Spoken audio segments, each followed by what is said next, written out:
Greens, welcome. Today's objective is to discuss our second origin myths. In this case, we're going to talk about when grizzlies walk upright. This is a myth from the Modoc tribe. M-O-D-O-C, Modoc, okay? Volunteer to begin reading. Go. Before there were people on earth, the chief of the sky spirits, tired of his home in the above world, because the air was always brittle with an icy cold, so he... Okay, stop there. We have the chief of the sky spirit, and what is the problem that we're having right away? He's tired of what? Of his home, that environment. Why? Because it's icy cold. Okay, go on. So he carved a hole in the sky with a stone and pushed all the snow and ice down below until he made a great mound that reached from the earth almost to the sky. Today is Mount Shasta. Okay, he used the what? The cold, but he used what? Push down the what? The snow, the ice, and he built up a what? A mountain, okay? So that mountain is very important. He can push the... He pushes snow down and he built up a mountain. A very tall mountain.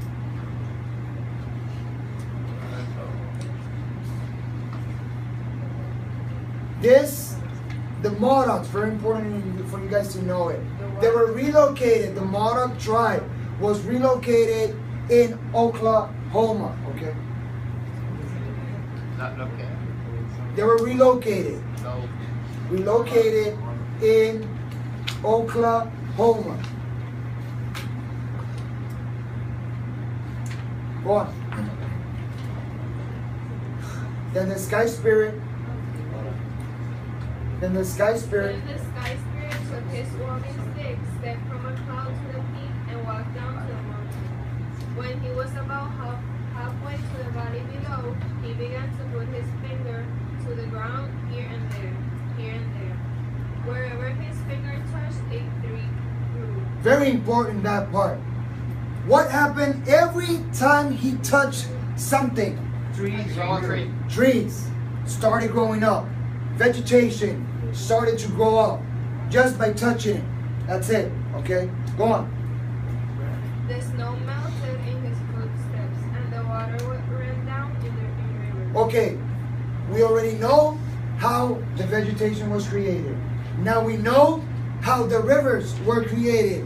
And they were created how? He walked on top of the snow, that snow melted, and that built what? The rivers. Very good. The sky spirit broke.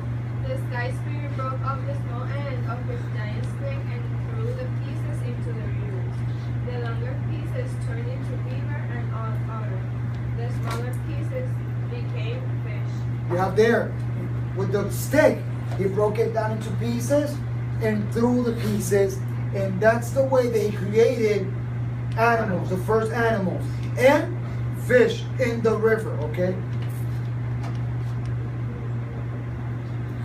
When the leaves dropped from the trees, he picked them up, blew upon them, and so made the birds. So he blew the leaves, and that's how he created birds, okay? So we already know how he created the first animals, and also how he created fish, and how he created birds, okay? Then he took the big end of his giant stick and made all the animals that walked on the earth, the biggest of which were the grizzly bears. There you go. That's how they built or they created the grizzly bear. And if you look at the first page of our story, what do you have? The grizzly bear. Grizzly bear. If you look at the title of our story, of our myth, what do you have? When grizzlies walk upright. Grizzly. So who do you think is going to be the most important character in our story? Bear. The grizzly bear. Very good. What did I say, or what were we discussing about animals for Native Americans? They were what? They were very respected. Very important, very good. Go on, Carlo. Now, When they were first made, the bears were covered with hair and had sharp claws, just as they do today. But they walk on 2 feet and could talk like people. Okay, when they were created, they could walk on 2 feet and they could talk. So according to the myth, by the Modoc, the grizzly bear was able to stand on the 2 feet and was able to talk, to communicate. They looked so fierce that the sky spirit sent them away from him to live in the forest at the base of the mountain. Pleased with what he'd done, the chief of the sky spirit decided to bring his family down and live on earth himself. The mountain of snow and ice became their lodge. He made a big fire in the center of the mountain and a hole in the top so that the smoke and sparks could fly out. When he put... Okay, stop. Can you read that part again, that sentence?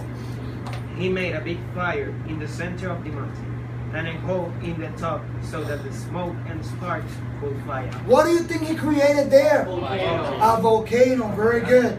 That's how volcanoes was created, according to the Modoc. When he put a big log on the fire, sparks will fly up and the earth will tremble. That right there, that earth will tremble. Earthquakes right there. Late one spring, while the sky spirit and his family were sitting around the fire, the wind spirit sent a great storm that shook the top of the mountain. It blew and roared and roared. Smoke blown back into the lodge for their eyes, and finally the sky spirit said to his youngest daughter, "Climb up to the smoke hole and ask the wind spirit to blow more gently.